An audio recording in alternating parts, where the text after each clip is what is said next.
Let's check how to make chocolate cake. All right, let's begin by mixing all the dry ingredients together.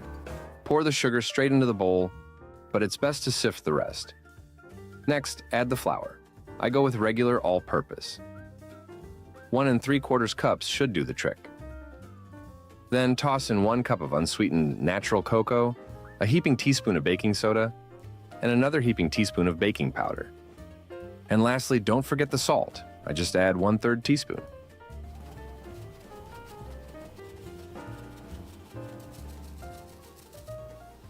What I love about this recipe is how quick and simple it is. Just mix the batter, bake, add the cream, and it's ready to enjoy. After everything is mixed well, make a small well in the center. It's a simple trick to help the dry and liquid ingredients come together nicely in one bowl. Now crack in 2 eggs. Room temperature works best, as they blend more easily and improve the texture. Next, pour in 1/2 cup of vegetable oil. Then add 1 cup of milk. Like the eggs, room temperature is ideal. But if the milk is cold and you're in a hurry, don't worry. Just give it a good stir. Start mixing from the center of the bowl, gradually working your way outwards. This way, the wet ingredients will combine thoroughly with the dry ones. Oops, I forgot to film adding the vanilla extract.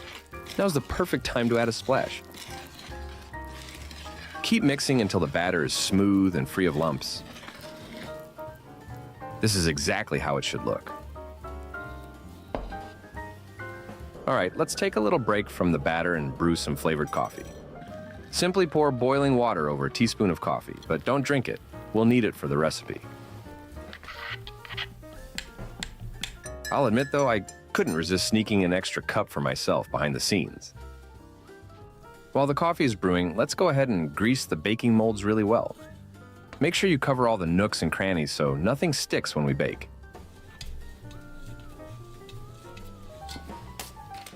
Also, don't forget to line the bottom of the molds with parchment paper. Otherwise, your cakes might decide to settle in and never leave. All right, now let's get back to the batter and slowly pour the coffee in. Adding it little by little makes it easier to blend everything together, giving you a smooth and even batter.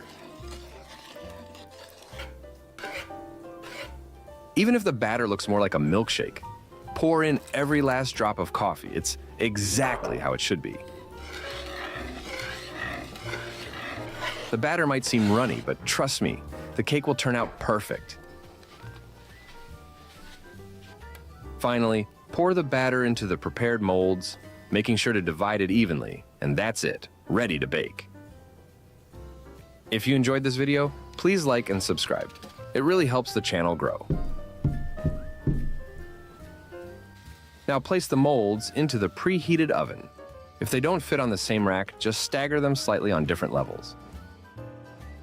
Here comes the magic. After 30 minutes, that runny milkshake will turn into soft, fluffy cake layers. While the cakes are baking, let's quickly make some rich and delicious chocolate cream. Begin by whipping 2/3 cup of heavy cream. For the best results, use chilled cream and a cold bowl. This helps the cream form stable peaks quickly. Once the cream starts to thicken, add 1 tablespoon of sugar. Keep whipping and gradually increase the mixer speed to medium. Whip for a few minutes until the cream thickens and forms stiff peaks that hold their shape. Just be careful not to overwhip, unless you're in the mood for butter instead of cream. All right, the whipped cream's ready. Let's move on. Next, chop 2 bars of chocolate. I recommend using dark chocolate with at least 70% cocoa for a rich flavor. The smaller you chop it, the easier it will melt. Now let's get to the main part of making the cream. First, we'll separate 3 egg yolks from the whites. The yolks help make the cream thicker and creamier, adding a rich flavor and a beautiful golden color. Add a tablespoon of sugar and mix until smooth. I prefer my cream moderately sweet, but if you like it sweeter, feel free to add 2 or even 3 tablespoons of sugar. Pour another 2/3 cup of heavy cream over the yolks and sugar mixture. I'm using 35% fat heavy cream. Stir until everything is well combined, making sure to break up any sugar crystals and ensure the yolks blend evenly into the cream. All right, turn the heat to medium and place the pan on the stove. Keep stirring constantly as it heats up to ensure everything mixes smoothly and nothing sticks to the bottom of the pan. Let the mixture cook until it thickens, but be careful not to let it boil. After removing the pot from the stove, quickly add the finely chopped chocolate. Do this right away before the heavy cream mixture starts to cool down. Stir the chocolate into the cream mixture.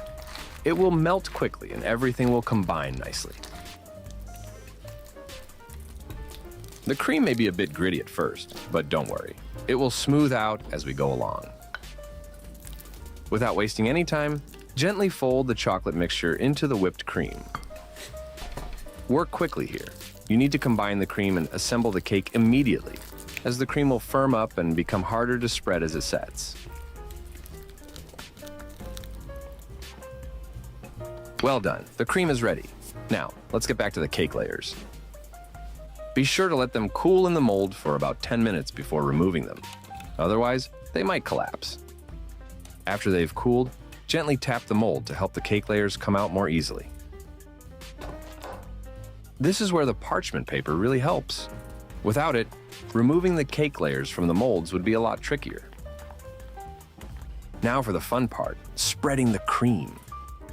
To assemble the cake, I used just what I had on hand. The only special tool is the rotating stand, but you can always do a few laps around the cake if you don't have one. All right, time for the second layer. It came out just as easily thanks to the parchment paper and butter. Yep, I know the cream looks a bit strange here, but it's absolutely delicious. If it starts to set and becomes tricky to spread, just warm it gently in a water bath for a moment. Then whip it with a mixer until it's smooth and easy to work with again. Now here's a little trick I love to use. Spinning the cake on the stand while gently carving lines into the surface with the handle of a fork or spoon. It adds such a beautiful textured finish. That's it. The cake is ready. You can cut a slice and enjoy it right away or share it with your friends. Either way, it's sure to be a hit. It's the perfect blend of fudgy, moist layers and a smooth, creamy chocolate frosting. Truly